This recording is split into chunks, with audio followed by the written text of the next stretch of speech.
Salut à tous et bienvenue pour une autre vidéo sur cette chose-là, la vraie deuxième partie donc. Et qu'a-t-on de spécial à dire sur l'apparence que je n'aurais pas dit?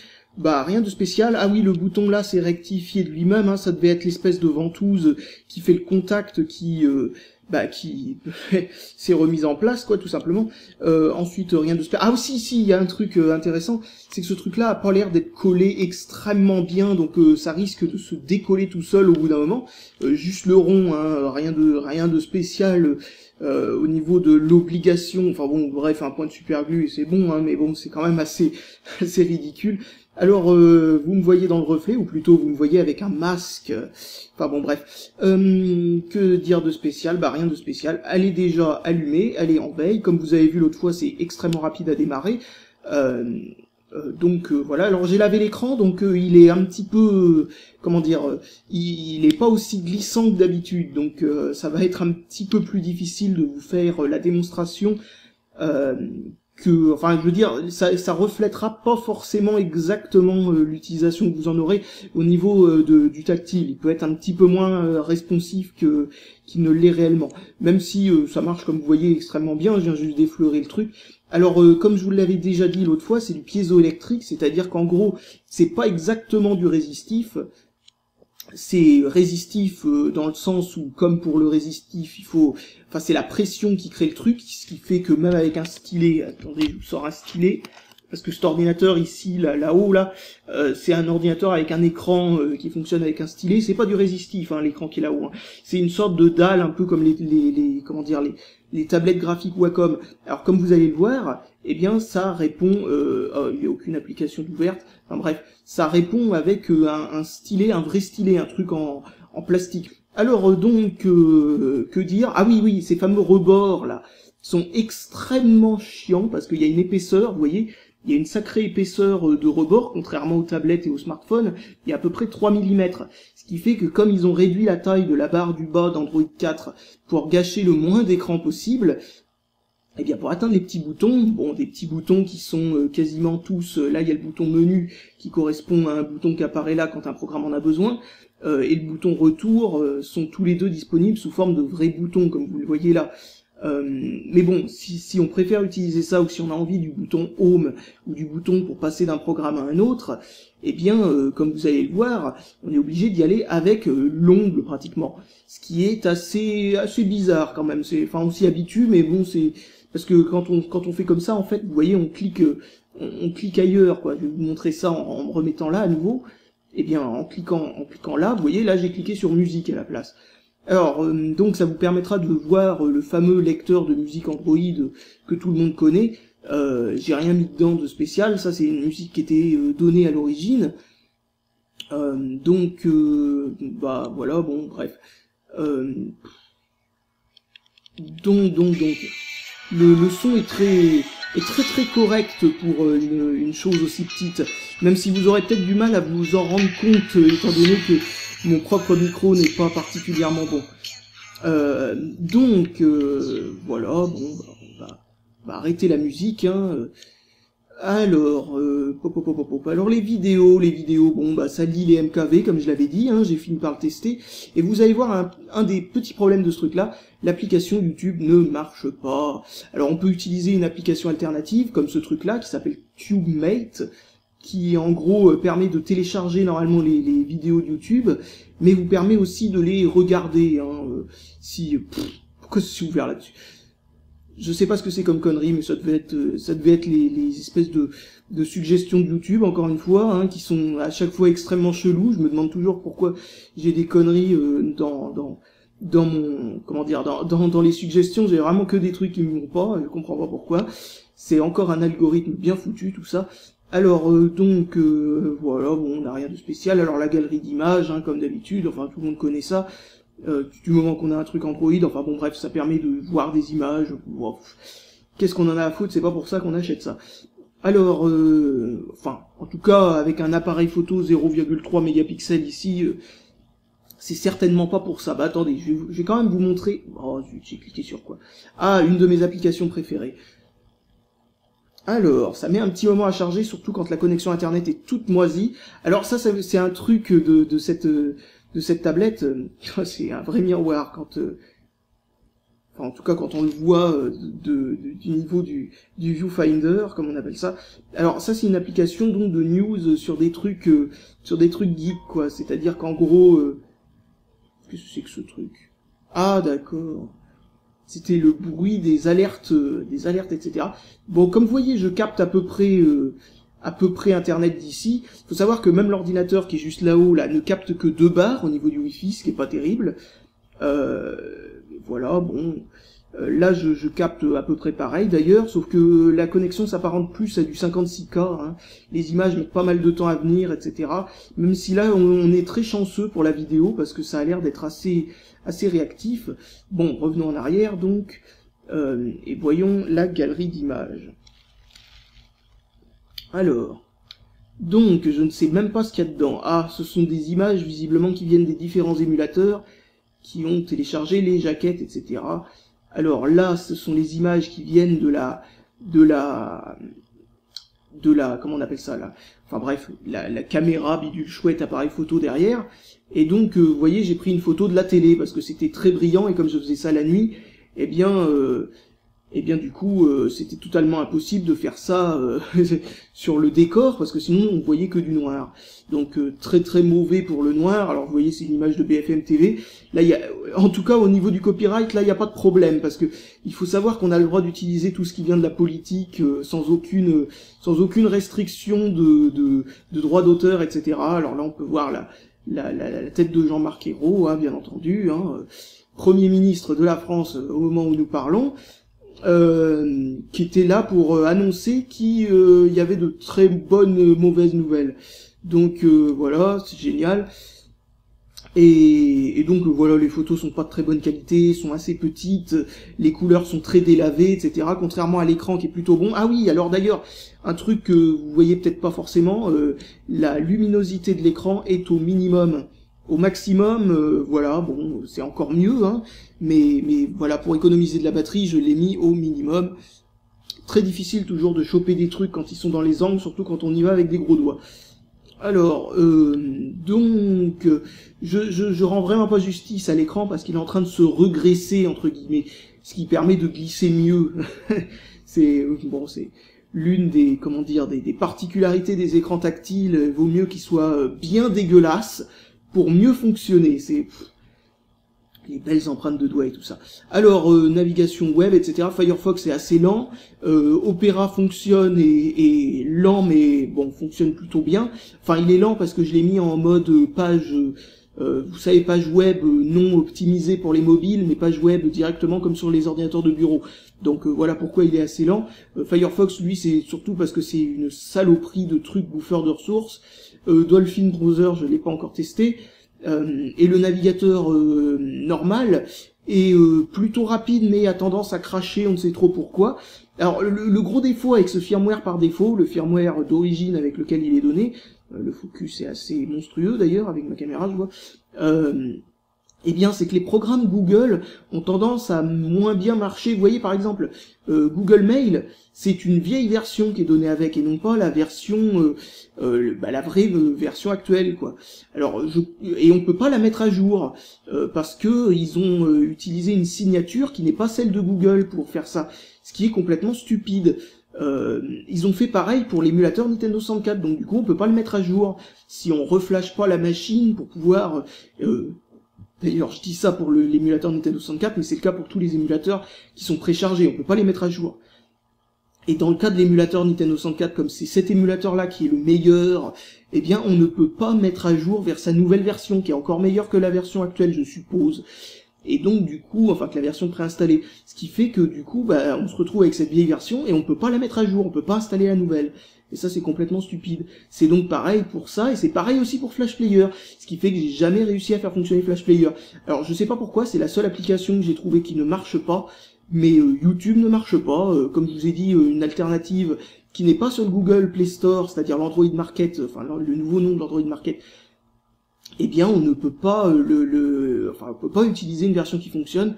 Par contre ce truc là fonctionne, donc parfait. Cherchez TubeMate si vous cherchez un programme pour lire les vidéos de YouTube, ou alors utilisez tout simplement le navigateur Android par défaut et allez sur le site de YouTube, ça marche aussi très très bien. Pour la lecture des vidéos c'est très fluide pour n'importe quelle résolution, c'était génial. Alors j'ai essayé plein de jeux Android que j'ai trouvé donc sur l'Android Market. Alors vous allez voir un truc qui est particulièrement génial par rapport à ce que j'ai eu avec il me stresse ce flash info. Allez, oust. Bah tiens, je dois pas appuyer assez fort, ou alors bon, pas assez longtemps. Visiblement c'était ça. Alors, qu'est-ce que je disais? Le syndrome de la démonstration, hein, Jérôme Bonaldi est dans cette salle. Alors, oui, parce que tout marche pas, enfin rien ne marche quand on s'en sert. Comme vous voyez, la batterie descend très très très lentement, on est encore à 98%, donc voilà, bon... c'est vraiment...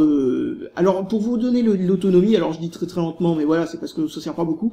Quand on s'en sert pas beaucoup, il peut fonctionner 11 heures sans s'en servir. Il peut fonctionner 80 heures avec l'écran éteint, comme ça, quoi, en mode veille. Et donc, une fois allumé, comme ça, en s'en servant plutôt intensément, entre 4 et 4h30 avec le Wi-Fi allumé et la luminosité au minimum. La luminosité au minimum, c'est-à-dire vraiment au minimum, hein, comme vous le voyez. Ensuite, en mettant la luminosité au maximum, j'en sais trop rien. En coupant le Wi-Fi, je sais pas exactement, mais en tout cas, comme vous voyez, c'est une autonomie tout à fait convenable. On va voir notamment le benchmark, le plus connu sous Android, qui s'appelle AnTuTu Benchmark, donc vachement connu sous Android. Hein. Ah oui, non, j'ai désactivé le positionnement automatique, bon, c'est pas trop grave. On va regarder le score comme ça. Alors vous voyez peut-être pas forcément super bien ce qu'il y a d'inscrit, mais ce sont des scores tout à fait corrects pour une machine aussi peu puissante, surtout aussi peu chère. Comme vous voyez, ça fait mieux qu'un vieux netbook avec un processeur Atom par exemple. Donc c'est vraiment très convenable, hein. C'est vraiment très très convenable pour le prix. Je rappelle, 63 €, c'est vraiment pas cher. Et donc un lecteur vidéo supplémentaire pour tous les formats que ne pourrait pas faire le lecteur vidéo d'origine, ou si on préfère ce lecteur vidéo, qui marche aussi parfaitement. Donc c'était pour tester les programmes qui tirent beaucoup sur les ressources, et franchement ça fonctionne bien. Au niveau des émulateurs, alors donc j'ai fait quelques tests. Les émulateurs PlayStation 1 fonctionnent parfaitement bien, bon, sauf sur certains jeux extrêmement exigeants. EPSXE a un peu de mal, FPSE donc complète très bien le deuxième émulateur, donc vaut mieux deux qu'un seul, faut croire, mais c'est le cas même sur les machines les plus puissantes pour des raisons de compatibilité des ISO, etc., etc. Donc ça, ce sont tous les émulateurs gratuits qui fonctionnent dessus, à l'exception de celui-là qui fonctionne pas forcément très bien et celui-là qui rame un petit peu. Donc celui-là il fonctionne pas très bien parce que en fait l'écran enfin comment vous dire ça, je vais vous montrer tout simplement. Ça y est, ça vaudra mieux qu'un long discours. Donc alors charger un jeu, où sont les jeux Super Nintendo? Hop, ils sont là. C'est difficile hein, de contrôler un truc à travers un viewfinder. Donc on va prendre un jeu qui non, on va commencer du début. Qu'est-ce que je disais? Oui, alors ce jeu-là, il a la particularité d'utiliser ce que l'on appelle... Ah oui, les différentes touches fonctionnent hein, avec l'émulateur. Même les émulateurs qui sont pas fournis avec, hein, vous inquiétez pas à ce niveau-là. On peut d'ailleurs désactiver, vous voyez, l'émulation, les touches, etc. Alors comme vous voyez, la luminosité est très faible, parce qu'ils ont passé un filtre dessus. En fait, il y a un bug, je sais pas pourquoi, qui fait qu'il pense qu'il est en mode veille, en fait. Que, vous voyez, il y a un truc qui s'affiche par-dessus, comme ça, vous voyez. J'arrive pas à cliquer dessus parce que je vois rien. Vous voyez, et ben là, normalement, il est censé se mettre en mode un petit peu foncé, vous voyez. Et ben là, il reste en mode foncé, même quand il est en utilisation d'un jeu avec rien par-dessus. Et ça, c'est un petit peu stupide, comme vous voyez, c'est un bug de l'émulateur sur cette machine. Donc, où est le bouton Start? Il est là. Alors donc voilà, bon comme vous voyez les émulateurs Super NES fonctionnent parfaitement bien, hein. Le son y compris, hein, sans aucun craquellement et compagnie, hein. Absolument aucun problème. Voilà, là on a la petite cinématique du début, enfin on va pas rester là-dessus une demi-heure, hein, y a rien de spécial à montrer, hein. Vous connaissez tous Yoshi Island. Alors j'ai choisi tous ces jeux-là parce qu'ils ont des particularités, comme par exemple Chrono Trigger, c'est une ROM gigantesque pour un jeu Super Nintendo. Final Fantasy VI parce que j'ai remarqué que certains émulateurs avaient du mal. Starwing ou Star Fox parce que j'ai vu que c'était un jeu qui a la fameuse puce Super FX intégrée, ce qui veut dire que en gros il n'y a pas que la Super Nintendo à émuler, mais aussi la puce Super FX, ça marche comme il faut. Et Super Mario World 2 parce qu'il a la puce Super FX 2. Donc là, il y a une Super FX à émuler, non pas une, mais deux Super FX à émuler, parce que en fait, la Super FX 2, c'est une sorte de Super FX dual core, entre guillemets. Donc voilà, tous ces jeux-là fonctionnent, ce qui veut dire que la console est largement assez puissante pour faire fonctionner tous les jeux Super Nintendo. La Mega Drive rame avec l'émulateur par défaut, ce qui est complètement stupide parce que la Mega Drive est encore moins puissante que la Super Nintendo et la PlayStation d'ailleurs aussi, qui fonctionne sans aucun problème. Et donc du coup, en utilisant Tiger Genesis, qui est un émulateur Sega Genesis, c'est-à-dire Mega Drive, eh bien les jeux Mega Drive fonctionnent sans aucun problème. Bon, je vais vous faire une démonstration parce que vous avez dû voir dans la vidéo de Spyro le fait que c'était quel jeu déjà, Sonic and Pinochle ramait un petit peu, donc eh bien vous allez voir que avec cet émulateur là, absolument aucun problème de ramage. Alors vous pouvez utiliser l'écran tactile bien entendu pour je vais baisser le son. Pour pouvoir contrôler, etc. Hein, l'écran tactile fonctionne très bien hein, pour un écran tactile résistif. Hein, comme je vous l'ai dit, c'est du niveau de pas mal d'écrans tactiles non résistifs, c'est-à-dire capacitifs, quoi. Hop. Donc comme vous voyez, là, j'étais en train de jouer avec l'écran tactile, mais oups, ce bouton-là n'est pas configuré comme il faut. Alors c'est quel bouton qui était configuré pour le saut? Ah, aucun bouton n'est configuré pour le saut, visiblement, donc je suis obligé d'utiliser l'écran tactile. Donc bon, si vous voulez que je vous montre, parce que je vais vous montrer ça, parce que je suis pas vache, vous voyez, là on a Settings pour configurer l'émulateur. Virtual Gamepad, je le désactive, comme ça s'affiche plus à l'écran. Key Mapping ici, Key Mapping qui veut dire en gros quelle touche sert à quoi. Le bouton Start, je vais l'assigner au bouton Start réel qui est là.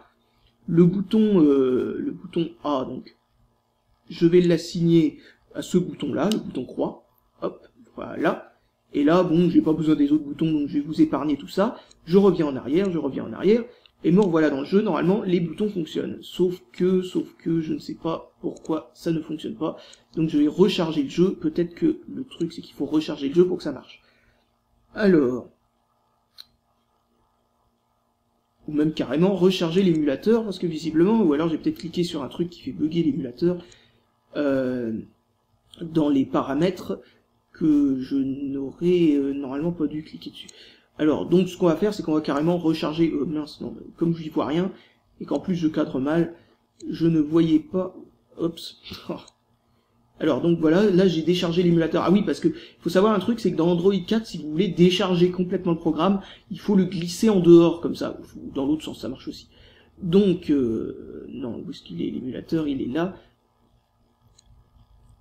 Si vous vous demandez pourquoi l'écran est peu responsif, enfin responsif, ça veut dire rien du tout en français, mais enfin vous comprenez ce que je veux dire, répond mal quoi, c'est tout simplement parce que je clique à côté en fait, hein, c'est parce que comme je regarde à travers la caméra, je suis pas précis avec mes doigts, parce que le viewfinder, c'est-à-dire le truc qui permet de... Alors là j'ai appuyé sur le bouton Start, donc on voit qu'il marche, le bouton saut marche aussi, donc pas de problème. Hop. Donc, mettons-nous immobile, hop, on envoie la sauce, 6. Alors donc, voilà, hein, marche très très bien, hop, je me suis pris un champignon dans la tronche, ou alors, je sais pas ce que je me suis pris, un bumper ou je ne sais pas quoi. J'y vois rien, hein, rappel, hein, pour ceux qui ont vraiment une très petite mémoire. Alors donc vous voyez, hein, aucun ralentissement, hein, pas de souci, absolument aucun problème, oups, je redescends. Aucun problème avec les jeux 8 et 16 bits, hein, dont la Nintendo Game Boy Advance aussi, hein, qui marche très très bien. Sur Android, il y a aussi des émulateurs PC Engine, PC Engine, enfin bon, vous dites comme vous voulez, hein, on va pas vous en tenir rigueur, vous êtes français de toute façon, c'est normal que vous parliez anglais comme une vache espagnole. C'est l'excuse que je me cherche. Alors donc, qu'est-ce que je disais oh, un champignon. Donc, qu'est-ce que j'étais en train de dire? Ah oui, donc oui, pas de ralentissement pour tous ces jeux-là. Il y a la WonderSwan aussi qu'on peut émuler. Enfin, il y a énormément. On peut même émuler l'Amiga. On peut même émuler les PC sous DOS, etc. Il y a une version de DOSBox qui existe pour Android. Donc, il y a pas mal de choses pour vous amuser sur un truc que je vais vous montrer tout de suite. C'est que ici, vous voyez, il y a le Google Play Store. J'ai aussi installé des markets alternatifs parce que je pensais, après avoir vu la vidéo de Spyro, que on ne pouvait pas faire fonctionner les markets complets. Vous voyez, le vrai market, le vrai Google Play Store. Et donc, en fait, il se trouve que ça devait pas être le cas quand il a fait la vidéo, ou alors c'est parce qu'il a pas été assez patient, mais en fait, le truc, c'est qu'on se connecte au Google Play Store, on utilise son login, etc., ou on se crée un compte pour le Google Play Store, on ressort du Google Play Store, on laisse la console fonctionner pendant je sais pas combien de temps, on s'en sert en faisant d'autres activités, et le Google Play Store va se mettre à jour de lui-même. Et surprise, une fois mis à jour, eh bien vous avez accès à l'intégralité, parce que vous avez vu ça sur la vidéo de Spyro, si vous ne l'avez pas vu, bah allez voir, eh bien les pages sont complètement vides. Eh bien là, ah oui, je suis à la page d'accueil donc je peux pas swapper pour... Bon, comme vous allez le voir, eh bien là vous avez l'intégralité. Ou presque en tout cas. La connexion est très mauvaise ici, donc si vous voyez les images qui mettent longtemps à venir, c'est pas parce que la console rame, c'est parce que la connexion est très mauvaise. Alors ça vient pas de la console, hein, ça vient de ma Freebox qui a un défaut. C'est une Freebox HD, hein, pas une Freebox Révolution. Ce truc-là est normalement compatible Wi-Fi N, donc normalement on capte très bien, le défaut vient pas de la machine. Même si elle est plus capricieuse que la plupart des ordinateurs comme celui-là là-haut, quand il en vient à mal capter les réseaux. Donc bon, il y a un peu de la machine, mais c'est vraiment pas à lui en tenir rigueur. Comme vous voyez, comme je disais, hein, il y a l'intégralité des trucs. Donc c'est vraiment assez incroyable. Hein. Donc là, je vous ai mis un petit peu en réserve quelques jeux pour vous montrer. Alors il me semble qu'il n'y a pas de vibreur dans cette machine. Ce qui est pas vraiment un défaut dans le sens où pas mal de gens s'en rendent même pas compte qu'il y a des vibrations dans certaines machines. Mais bon, voilà, bon, il n'y a pas de vibreur, donc bon, bah pour les jeux qui supportent la vibration, tant pis. Alors je vais vous montrer donc le Angry Bird qui utilise le plus le processeur et le processeur graphique. Là il y a une pub, il me semble. Ah non, c'est juste parce que ça charge. Tiens, c'est marrant, j'avais pas tilté que c'était que le splash screen au démarrage, le truc de chargement était si petit. Alors j'y ai jamais joué, donc il me semble bien que je n'ai pas verrouillé un seul niveau. Il faut que je regarde la fameuse cinématique. Oh, la cinématique, qu'elle est incroyable. Heureusement qu'on peut la passer assez vite.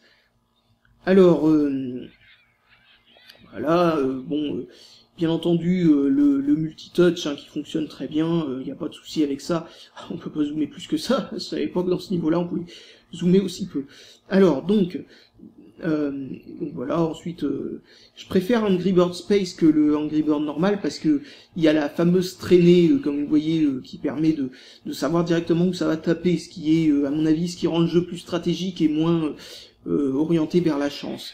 Donc vous voyez, hein, ça fonctionne, il n'y a pas de souci avec ça. En même temps, Angry Bird, hein, ce sont pas le genre de jeu qui utilise énormément les capacités d'une console. Hein. Ils sont faits surtout pour fonctionner sur un maximum de machines. Et comme vous voyez, ça fonctionne parfaitement bien. Alors, pourquoi j'ai choisi Doodle Jump alors que c'est un jeu pas forcément pratique, enfin assez peu intéressant pour des hardcore gamers comme certains ont l'habitude de se revendiquer, mais c'est pour vous montrer que comment on appelle ça, le détecteur de position là, wow, comme vous voyez, fonctionne très bien. Il est extrêmement précis, donc vous n'avez pas à vous poser de problème à ce niveau-là. Tous les jeux qui utilisent les capteurs de position fonctionnent extrêmement bien. On peut se servir d'ailleurs du capteur de position comme joystick dans certains jeux, ce qui peut permettre par exemple de contrôler Mario au contrôleur de position et puis ensuite utiliser la croix pour la caméra par exemple, ce qui peut donner un système analogique plus précis pour les trucs en 3D, mais beaucoup moins pratique pour voir la résolution. Alors les cinématiques fonctionnent très bien, mais ça c'est normal, ça fonctionne pour absolument tout. Alors pourquoi ce jeu-là? Parce qu'il vient juste de sortir, enfin il me semble qu'il vient juste de sortir, en tout cas il vient juste d'être mis en page d'accueil du Google Play Store, et parce que c'est un jeu en 3D pas trop moche. Donc du coup ça va vous permettre de voir que cette machine n'est pas si mauvaise que ça pour des jeux en 3D. Il y aura peut-être quelques jeux en 3D qui vont ramer dessus, mais au final cette console devrait faire fonctionner quasiment tous les jeux, parce que sauf bien entendu peut-être les jeux optimisés pour le Tegra 3 ou ce genre de trucs qui sont quand même des processeurs beaucoup plus costauds, hein. Ce sont il me semble des quad-cœurs, c'est-à-dire 4 fois 1,6 GHz contre 1 fois 600 MHz. C'est vrai que c'est pas exactement les mêmes caractéristiques.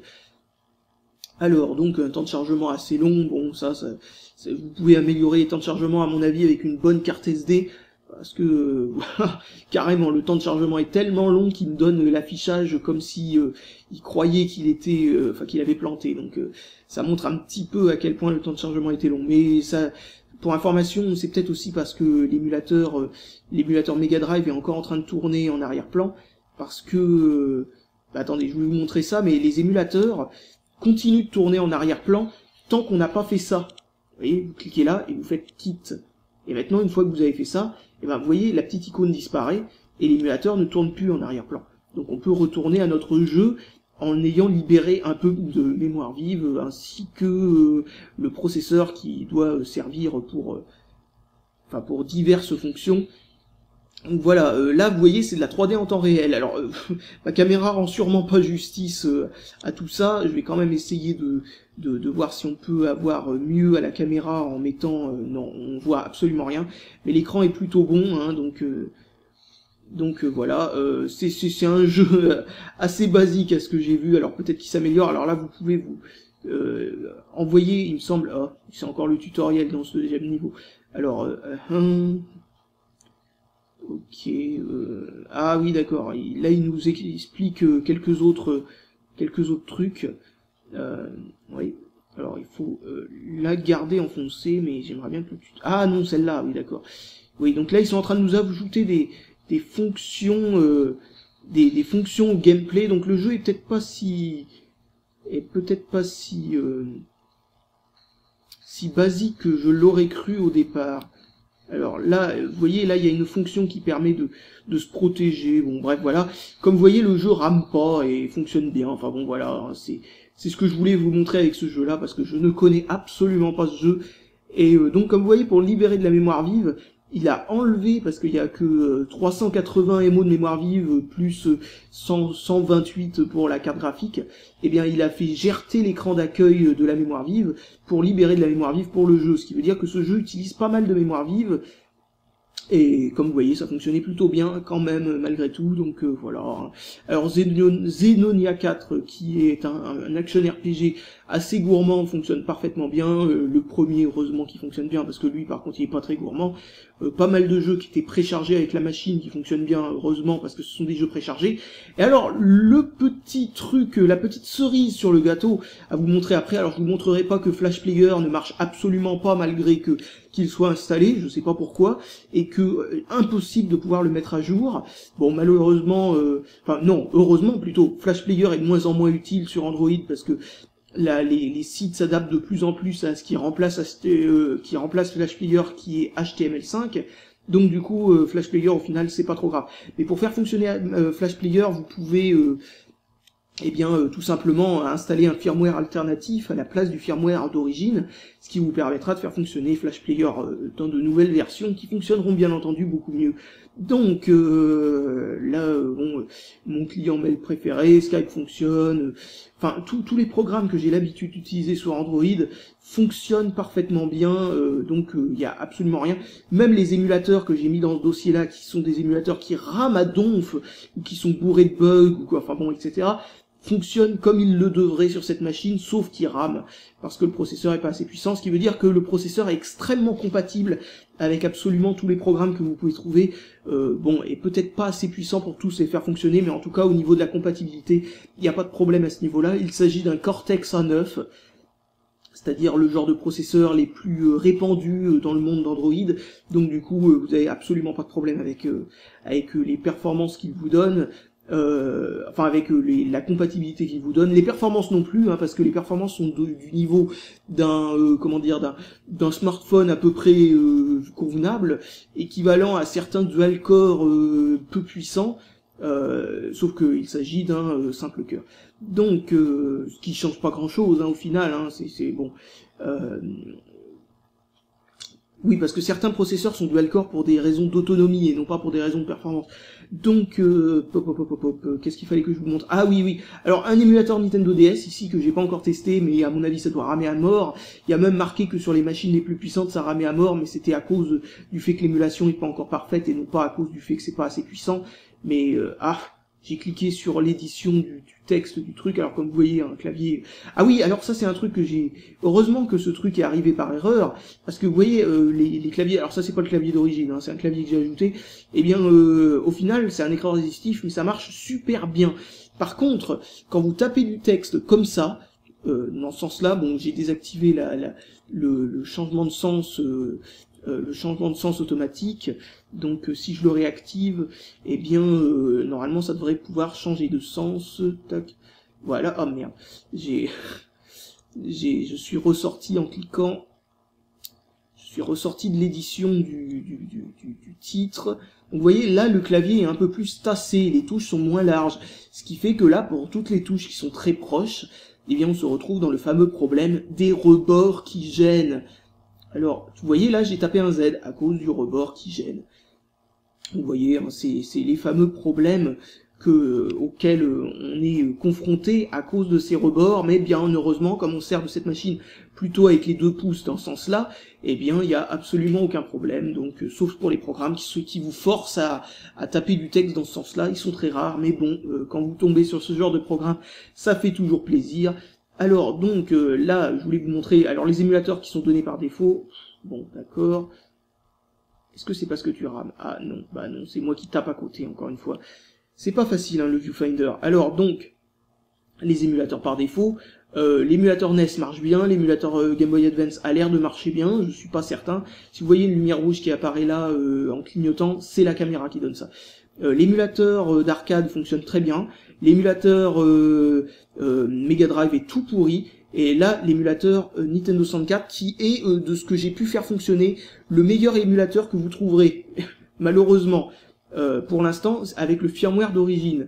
Il fait fonctionner, à mon avis, que Super Mario 64 comme il faut, mais vraiment comme il faut, hein. On peut pas trop se soucier de la vitesse d'émulation, mais sinon pour les autres jeux, des jeux que j'ai ajoutés, alors il y a Majora's Mask et tout ça, je sais pas si ça marche. Zelda, le Zelda Ocarina of Time marche, mais avec des glitches visuels. Ce qu'ils ont appelé All Star, en fait, il s'agit plutôt de Smash Bros, de Super Smash Bros, qui marche correctement, mais avec pas mal de RAM. Enfin, je veux dire, ça rame, quoi. On va rien dire ce que j'ai dit. Alors là, je sais plus ce que j'ai mis. C'est quoi ça? Paper Mario. Alors Paper Mario, j'ai pas encore testé, mais je suppose que ça ne marchera pas du tout, parce que c'est l'une des plus grosses ROM, et je suis certain que ça va foirer complètement. Mario Tennis, c'est l'un des jeux les plus difficiles à émuler, parce qu'il bug sur la plupart des trucs, pour des raisons je ne sais pas pourquoi. Et donc vous allez voir, ça c'est une ROM qui était donnée avec, une ROM préchargée. Et vous allez voir le truc le plus génial, c'est ça. Je viens de cliquer dessus. L'émulateur fait mine de se charger. Alors on va continuer un petit peu d'attendre, et vous allez voir, voilà, retour à l'envoyeur. L'émulateur n'est pas capable de faire fonctionner l'une des ROM qui a été donnée avec la machine.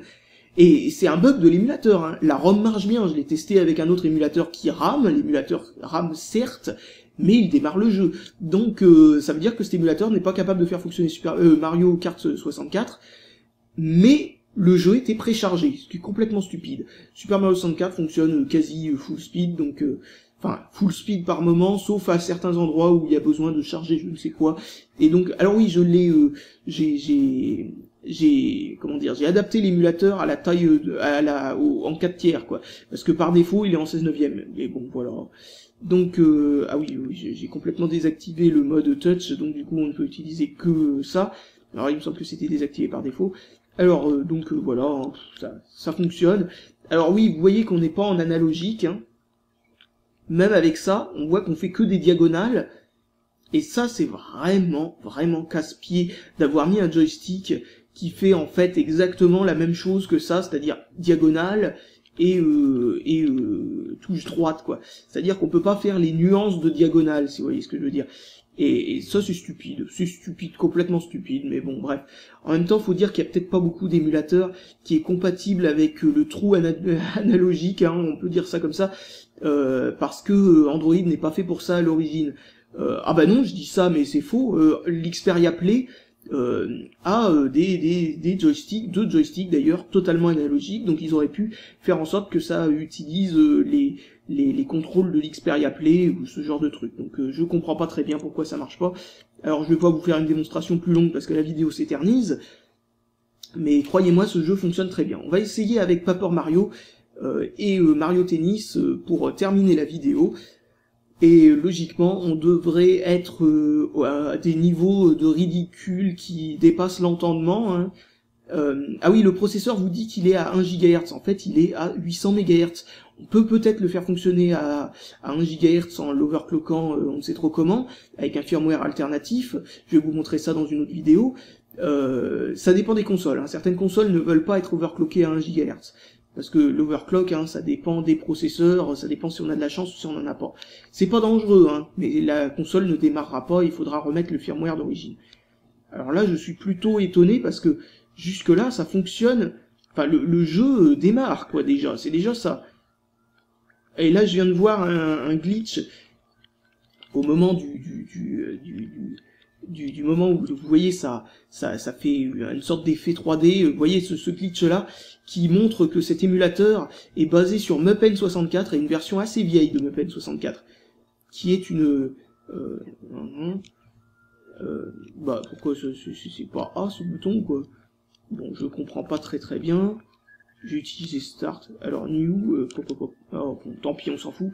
Mais bon, voilà, donc comme Mupen 64 de cette version qui avait ce glitch faisait tourner Paper Mario plutôt correctement, mais parfois les personnages disparaissaient, ils étaient en mode fantôme, et ben je suis sûr qu'il a les mêmes bugs, ce qui rend le jeu pratiquement injouable, ou en tout cas pas très agréable à jouer.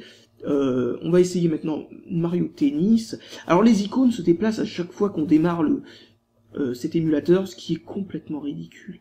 Alors j'y vois rien du tout, il faut que je regarde ailleurs que dans le viewfinder. Et donc Mario Tennis, on va voir s'il démarre. Déjà, il a l'air de démarrer. Non, il ne démarre pas. Donc bon, voilà, on est réglé, hein. C'est un émulateur Nintendo 64 qui fonctionne pas super. Par contre, les émulateurs PlayStation arrivent à faire fonctionner full speed la plupart des jeux, et peut-être que l'émulateur Nintendo 64, une fois mis à jour, pourra faire fonctionner ça. Alors un jeu où ça bouge beaucoup pour vous montrer que ça rame pas un poil. On va pas se... Bon, ils sont où Start Select, ils sont là, donc on va attendre un petit peu. C'est un jeu avec des temps de chargement. Ils font chier les jeux PlayStation 1. Bon, vous pouvez aussi jouer à la version arcade de ce même jeu pour ne pas avoir les temps de chargement. Ce qui peut être une très bonne chose. Alors, il me semble que j'ai paramétré les boutons, mais c'est pas certain en fait. Bon, on va utiliser ces boutons-là. Voilà. Alors, tout fonctionne full speed, mais vous voyez que j'ai une version piratée de FPSE, parce que je compte réinstaller le firmware. Alors du coup, il met un avertissement comme quoi il a pas réussi et puis il n'y a pas de son aussi. C'est la limitation, quand vous avez piraté le jeu, vous n'avez pas le son. Mais bon, hop, c'est pas la touche de tir. Alors tout fonctionne très bien, hein. C'est vraiment fluide, hein. Et si c'est pas fluide, c'est sûrement parce qu'il y a une saloperie qui tourne en arrière-plan, et je me suis déjà fait tuer comme un con. Enfin bon bref, il faut que j'arrête la vidéo à ce niveau-là, parce que j'ai pratiquement plus de batterie sur la caméra, ainsi que sur l'ordinateur qui se trouve ici.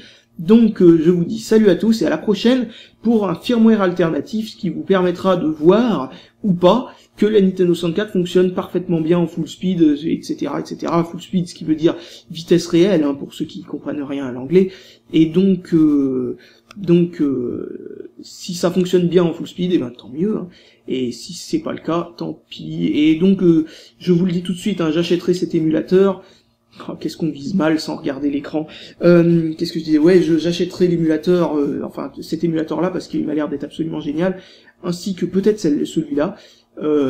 Parce que eh ben les gens qui ont fait ces émulateurs là méritent d'être payés. Ce sont des logiciels propriétaires, donc c'est pas eux qui sont amusés à pirater les émulateurs libres et mettre une licence propriétaire dessus comme des abrutis, comme avaient fait certains développeurs qui avaient illégalement, par exemple le PSX for Droid était payant à une époque, ce qui était illégal parce qu'il est basé sur PCSX qui est un émulateur libre. Qui utilise donc c'était surtout le fait qu'il n'avait pas redonné les modifications du code source qui faisait que c'était illégal, mais ensuite il l'a fait, donc tant mieux, il s'est mis dans la légalité. Et donc PSX for Droid, qui est un émulateur libre et gratuit maintenant, en tout cas il est libre et gratuit, de PlayStation 1, lui rame à mort. Il faut vraiment une machine extrêmement puissante pour le faire fonctionner comme il faut. Donc voilà, je vous dis salut à tous, et puis à la prochaine pour une nouvelle vidéo où on explorera encore un peu plus en profondeur cette machine, et on verra déjà ce qu'on peut faire comme modification software dessus, etc., etc. Allez, à la prochaine!